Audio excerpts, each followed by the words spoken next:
2 number হচ্ছে 52 base হচ্ছে 10 equal to 34n। ওকে, ওকে, এটা যেহেতু দশমিক, আমরা এটাকে দশমিকের মতো করে ভেবে আমরা এটাকে মান বের করতেছি, প্লাস n। তো এটা হবে 0, এটা হবে 1, or 52 equal to 3n plus 4।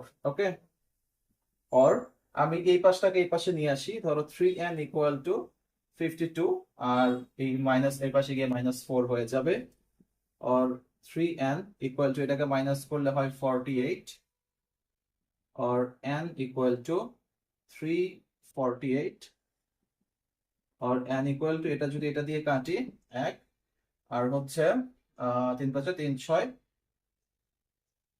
18, so এটা হবে 16। সুতরাং n equal to 16। ওকে, আমরা অ্যান্সার কি লিখবো? Answer n equal to 16।